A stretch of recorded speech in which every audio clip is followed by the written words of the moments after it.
Assalamualaikum warahmatullahi wabarakatuh. Perkenalkan nama saya Dwi Tamagali Permana dengan NIM 102042400066. Saya dari kelas 2402 dan pada kali ini saya akan menjalankan tugas pendahuluan satu data mining.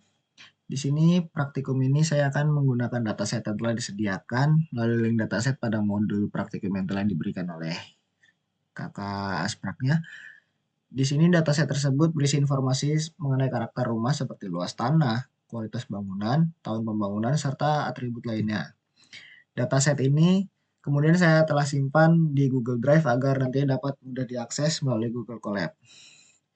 Selanjutnya di sini saya akan membuat notebook baru pada Google Colab. Caranya itu kita harus membuka website Google Colab terlebih dahulu, yaitu collaboresearchgoogle.com. Lalu kita klik. Setelah itu kita buat notebook baru.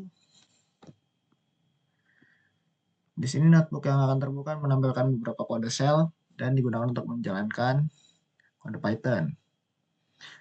Di sini saya akan memberikan nama terlebih dahulu, yaitu tugas pendahuluan 1. Oke, di sini sudah terbuka dan ini ada kode shell-nya. Selanjutnya saya akan menghubungkan Google Colab-nya menggunakan dengan Google Drive, yaitu dengan cara ketikkan from google.colab import drive, lalu drive mount, itu content drive. Lalu kita jalankan dulu untuk memount Google Drive-nya. Jika diminta untuk akses Google Drive, kita sambungkan Google Drive. Kita klik lanjutkan saja. Lanjutkan. Di sini fungsi dari from Google Colab import drive ini itu untuk mengimport drive dari Google Colab, dan drive mount ini digunakan untuk menghubungkan Colab dengan Google Drive. Lalu kita pilih drive, my drive, dan cari file CSV yang telah di-download tadi. Kita copy path-nya, kita masukkan ke dalam mount ini. Oke. Selanjutnya di sini saya akan mengimport library pandas, yaitu dengan cara import pandas spd. Oke. Yang dimana fungsi dari import pandas spd-nya ini itu adalah sebagai library Python yang dimana untuk membaca dataset, terus mengolah data dan menganalisis data. Pandas di sini menyediakan struktur data bernama data frame, yaitu tabel 2 dimensi yang memiliki baris dan kolom seperti di spreadsheet.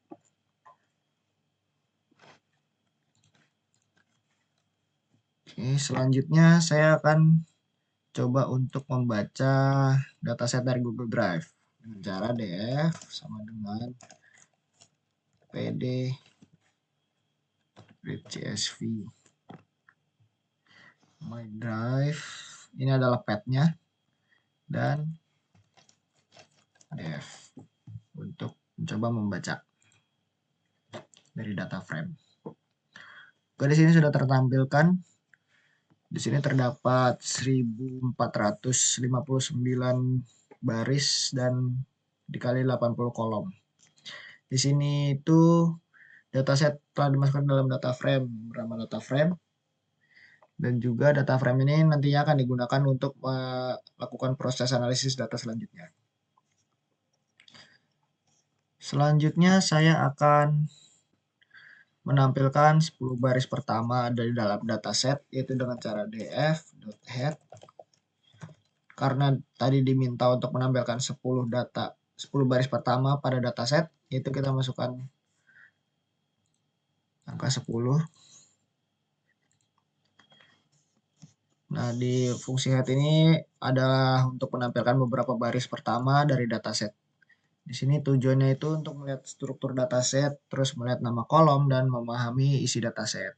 Nah, di sini sudah tertampilkan 10 data baris pertama di dalam dataset. Tertampilkan semua. Selanjutnya saya akan menampilkan 10 baris terakhir di dalam dataset.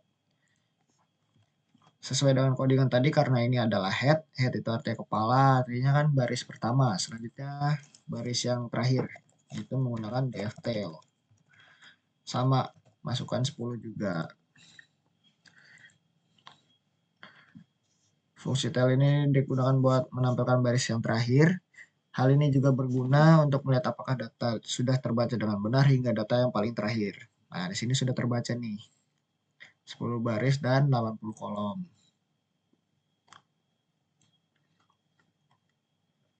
Selanjutnya, kita akan masuk ke dalam tahap data understanding. Setelah data-data tadi dimuat, langkah berikutnya adalah ke dalam data understanding. Data understanding ini proses memahami isi dataset sebelum melakukan analisis lebih lanjut nantinya. Di sini terdapat beberapa tahap data understanding. Yang pertama itu melihat informasi dataset, statistika deskriptif, dan mengecek missing value. Di sini saya akan menampilkan terlebih dahulu untuk melihat informasi dataset itu bagaimana. Saya tutup dulu. Tambahkan kode untuk melihat informasi dataset.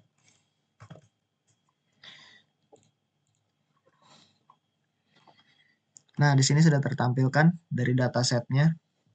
Jadi terdapat jumlah baris dataset, jumlah kolom, dan tipe datanya juga, terus jumlah data yang tidak kosong. Sudah lengkap. Selanjutnya kita ke statistika deskriptif, yaitu untuk menampilkan informasi-informasi lebih lanjut menggunakan kode df.describe.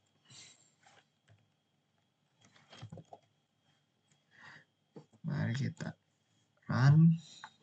Nah, di sini sudah menampilkan dari statistika deskriptifnya. Jadi terdapat mean, maksimum, minimum, standar deviasi, dan kuartil. Ini sudah tertampilkan dengan jelas, di mana fungsinya itu untuk membantu memahami distribusi data numerik nantinya. Dan yang terakhir itu kita untuk mengecek missing value dengan cara dr.is0.sum.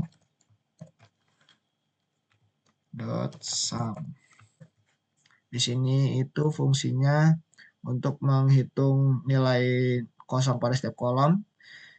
Jika suatu kolom memiliki nilai lebih dari 0, maka kolom tersebut memiliki missing value berarti. Nah, sudah tertampilkan. Selanjutnya saya akan mengimport library visualisasi. Biasanya saya akan menggabungkan beberapa library itu menjadi satu.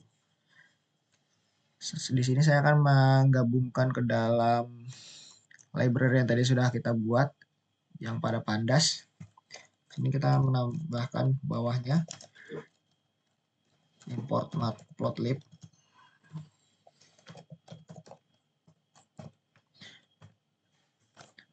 Dan import seaboard SSNS.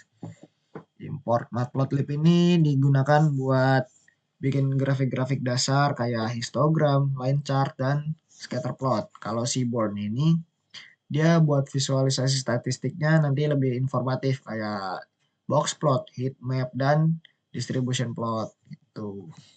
Di sini sudah tergabung semua di dalam library. Selanjutnya di sini saya akan membuat histogram, yaitu dengan cara ketikkan plt.hist ke kurung df ke kurung kotak. Di sini saya akan menampilkan dari lot area atau luas tanah.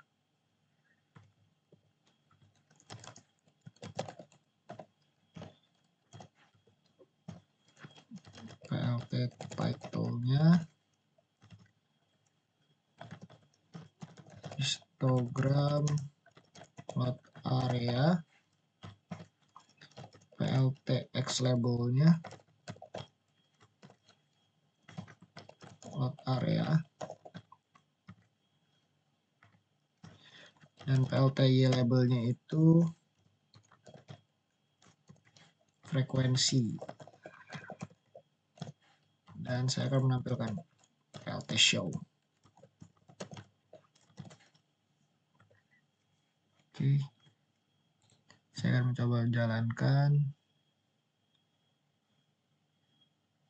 Oh, mohon maaf, terdapat typo. Oke, di sini sudah jalan dan sudah tertampilkan dari histogram load area, yang dimana pada grafiknya ini terlihat sumbu X ini menunjukkan nilai load area dan sumbu Y-nya adalah frekuensi data. Yang dimana sebagian besar data ini berada pada rentang sekitar 5.000 sampai 12.000 yang paling tinggi. Yang grafik ini juga menunjukkan bahwa distribusi data condong ke kanan atau right skew karena terdapat beberapa nilai yang jauh lebih besar di sisi kanan grafik hingga lebih dari 50.000. Artinya mayoritas rumah memiliki luas tanah sedang, tetapi ada juga beberapa rumah dengan luas tanah yang jauh lebih besar. Selanjutnya saya akan mencoba membuat box plot, yaitu dengan kode sms.boxplot. Boxplot X sama dengan df data frame, kotak dari load areanya, terus PLT title-nya ini boxplot load area, PLT show. Saya akan menampilkan dari boxplotnya. Nah, di sini sudah tertampilkan boxplot load areanya, yang dimana boxplot ini digunakan untuk melihat distribusi data serta mendeteksi outlier. Pada grafik ini terlihat beberapa komponen. Boxnya atau kotak ini menunjukkan 50% data utama atau interkuartil, yang dimana pada grafik ini terlihat sebagian besar data itu berada di sekitar rentang 7.000 sampai 11.000. Yang dimana mediannya itu garis tengahnya ada di sekitar 9.000 sampai 10.000. Terus terdapat whiskernya juga menunjukkan batas data normal. Dan outlier ini titik-titik yang berada di luar whisker. Ini di sini disebut dengan outlier. Yang dimana pada grafik ini terlihat banyak titik di sisi kanan hingga sekitar 50.000 yang menunjukkan terdapat beberapa rumah dengan luas tanah yang jauh lebih besar dibandingkan mayoritas data. Dan dua tahap terakhir terdapat tahap data preparation, yang dimana tahap data preparation ini fungsinya itu untuk menyiapkan data sebelum datanya akan dilakukan analisis atau pemodelan. Di sini tahapan-tahapan dari data preparation ini terdapat data cleansing, transformation, data integration, dan data reduction. Yang dimana kalau data cleansing ini fungsinya itu buat membersihkan data dari masalah seperti missing value, data duplikat, dan data tidak konsisten. Data cleaning ini tadi sudah kita jelaskan, dan coba saya akan mencoba cleaning data itu dengan kode df dot drop underscore duplicate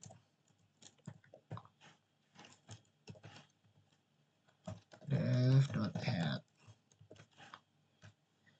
Lalu kita coba run. Nah, sini sudah menghapus beberapa data duplikat, data missing value, dan data tidak konsisten juga. Sini selanjutnya saya akan mencoba untuk data transformasi. Saya akan untuk coba normalisasikan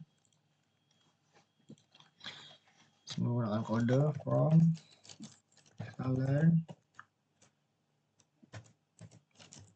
learn dot preprocessing import label encode import minmax scalar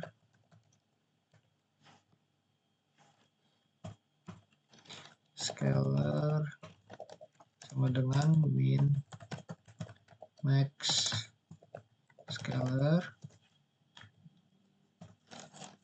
df kurung dari load area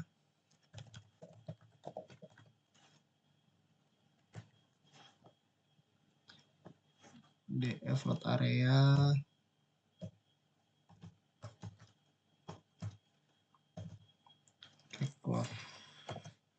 saya close. Selanjutnya saya akan coba tampilkan dari load areanya df buka kurung kotak load area dot head.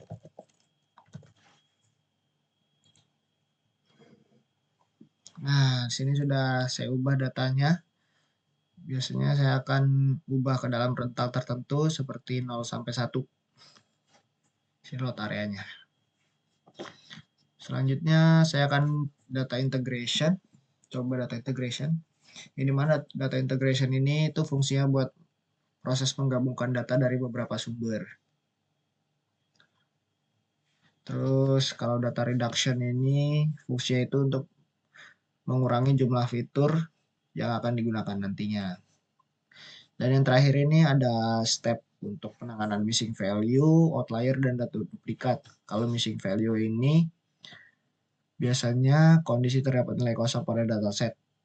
Penyebabnya itu biasanya itu kesalahan pengumpulan data, terus data tidak tersedia, dan kesalahan input. Kalau missing value numerik itu biasanya terdapat kelebihan dan kekurangannya juga. Kalau kelebihannya itu dia jumlah datanya tetap terjaga. Terus yang kedua itu mudah diterapkan. Kalau kekurangannya itu dia biasanya bisa mengubah distribusi data dan nilai yang diisi itu hanya perkiraan-perkiraan saja gitu. Selanjutnya ada missing value kategorikal. Kalau ini biasanya itu menggunakan modus atau nilai yang paling sering muncul. Yang dimana terdapat kelebihan dan kekurangannya juga nih. Kalau kelebihannya itu ada untuk cocok data kategorikal, terus yang kedua itu mempertahankan jumlah datanya. Kalau kekurangannya itu biasanya dapat menimbulkan bias pada dataset. Terus terdapat outlier. Kalau outlier ini adalah data yang jauh berbeda dari mayoritas data lainnya. Contohnya kayak tadi yang load area itu terdapat nilai hingga 50.000, sedangkan mayoritas datanya itu berada di sekitar 5.000 sampai 12.000. Ini mana kalau outlier ini terdapat kekurangan dan kelebihannya juga sih. Kalau kelebihannya itu efektif juga buat menghapus nilai-nilai ekstrim. Lalu yang keduanya itu meningkatkan kualitas analisis nanti ke depannya. Terus kalau kekurangannya dapat menghapus data yang sebenarnya valid. Tuh biasa kayak gitu kalau kekurangannya. Lalu terdapat data duplikat juga. Kalau data duplikat ini biasanya muncul lebih dari satu kali dalam dataset. Kalau kelebihan dan kekurangannya itu mencegah data dihitung lebih dari satu kali, terus meningkatkan kualitas dataset, dan kekurangannya itu kalau nggak diperiksa secara teliti, biasanya data yang penting itu nanti akan ikut kehapus semua. Itu. Lalu mungkin sekian. Oh iya, lupa kesimpulan. Setelah tahap data understanding, data preparation dilakukan, itu biasanya datasetnya akan jadi lebih bersih dan struktur. Terus biasanya langsung udah deh siap digunakan buat proses analisis atau pemodelan data selanjutnya. Mungkin sekian penjelasan dari saya. Jika terdapat kesalahan dalam menjelaskan, mohon dimaafkan. Assalamualaikum warahmatullahi wabarakatuh.